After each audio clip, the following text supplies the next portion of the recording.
पहले दिन ही कलश स्थापना होती है और पहले दिन ही आपको ये ज्ञान हो जाए कि बच्चे पूछे कि कलश क्यों रखा जाता है, कलश के ऊपर आम के पत्ते क्यों लगाए जाते हैं, कलश के ऊपर नारियल क्यों रखा जाता है, कलश के ऊपर 9 बार मोली क्यों बांधी जाती है, मोली मतलब लच्छा नाड़ा 9 बार क्यों लपेटा जाता है नारियल के ऊपर, कलश के ऊपर जब रखते हैं।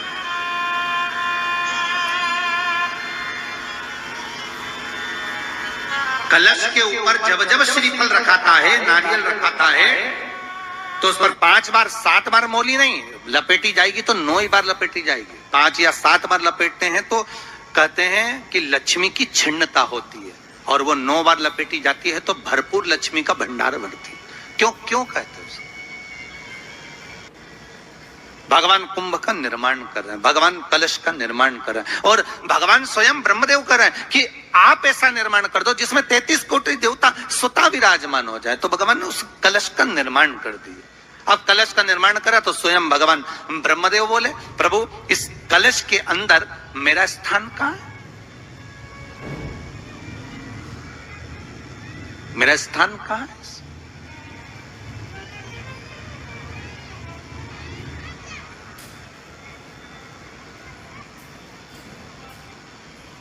बहुत ध्यान देना महाराज, कलश का जो मुख होता है उस मुख पर भगवान विष्णु का स्थान होता है। किसका स्थान है? भगवान विष्णु का। थोड़ा सा नीचे आओगे, जहां से कलश का मुख दबा हुआ होता है, वह जगह भगवान स्वयं शिव की होती है। किसकी जगह है? भगवान शंकर की। कलश का अग्रभाग, नीचे का भाग जहां से फैला हुआ होता है, वहां ब्रह्मा का आधिपत्य स्थापित होता है। फिर कलश का जो नीचे का भाग होता है वो भगवान शिव और शक्ति का स्थान होता है। कलश के बाहरी भाग में, जहां पर बाहर का हिस्सा होता है, उस कलश के बाहरी भाग में 33 कोटि देवताओं को भगवान शंकर ने लाकर विराजमान किया होता है। महाराज भगवान शंकर 33 कोटि देवताओं को निमंत्रण देकर उस कलश में विराजमान कर दिया। कितना सुंदर लिखा है देवी भागवत के अंदर कि जहां कलश की स्थापना होती है उस जगह पर किसी देवताओं को बुलाने की जरूरत नहीं होती। 33 कोटि देवता उस जगह पर स्वतः विराजमान हो जाते हैं। स्वयं 33 कोटि देवता स्वयं वहां विराजमान। नवरात्रे एकम से प्रारंभ नहीं होते, अरे अमावस्या की रात्रि से प्रारंभ हो जाते हैं, इसलिए उसको कहते हैं नवरात्रे।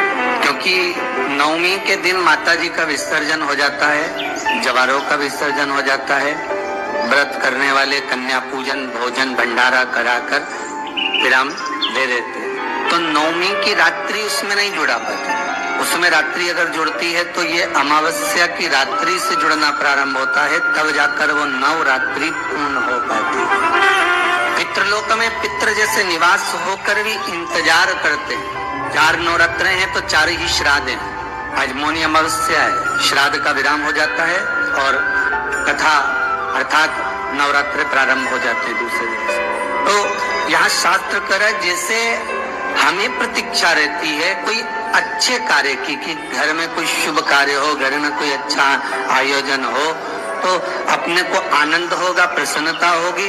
उसी तरह हमारे जो पूर्वज चले गए, जो पूर्वज चाहे वो अधोगति में गए हो, चाहे वो देवगति में गए हो, चाहे वो पितृलोक में निवास कर रहे हो, तो जितने भी पितृलोक में निवास करने वाले पूर्वज होते हैं वो भी ये विचार करते हैं कि हमारे घर के वंश द्वारा, हमारे वंशजों द्वारा कोई ऐसा सत्कर्म हो जिससे हमारे जीवन की वितृप्ति हो और हमें आनंद की अनुभूति हो। और ध्यान दीजिएगा महाराज, आपको चैत्री नवरात्रि का स्मरण होगा, आपको शरदी नवरात्रि का स्मरण होगा, पर जो आषाढ़ में और माघ में जो नवरात्रे पढ़ते हैं इसका एक आनंद ही दूसरा रहता है। बस इतना जरूर होता है कि दुनिया के लोग वो जो 2 नवरात्रे होते हैं उसमें कलश की स्थापना भी करते हैं, देवी का पूजन भी करते हैं, अर्चना भी करते हैं, मंदिरों में भीड़ भी रहती है और खूब प्रेम से माता का जगराता वगैरह सब होता है। पर ये जो नवरात्रे हैं 2 गुप्त नवरात्रे, इनका लोगों को स्मरण नहीं था। वो तो धीरे धीरे ये टीवी चैनल के माध्यम से कथाकारों ने, उन्होंने स्मरण कराना जब चालू करा, धीरे धीरे बताना, मार्गदर्शन। पौष नवरात्रि में हम जगत जननी जगदम्बा की जब स्थापना करते हैं या हम नूतन घर का प्रवेश करते हैं या गणेश जी की स्थापना करते हैं या कोई दुकान को प्रवेश करते हैं या कोई शुभ कार्य करने के लिए अग्रण्य होते हैं, तो हम कलश की स्थापना क्यों करते? कलश के अंदर आखिर ऐसा क्या विराजमान है कि 33 कोटि देवता उस कलश के अंदर आकर बैठ जाते हैं? आप कोई यज्ञ करने जा रहे हो, आप कोई पोथी पुराण करने जा रहे हो, आप कोई अच्छा कार्य करने जा रहे हो, तो ब्राह्मण देवता कह देते कलश की स्थापना होगी, कलश की शोभा यात्रा निकलेगी।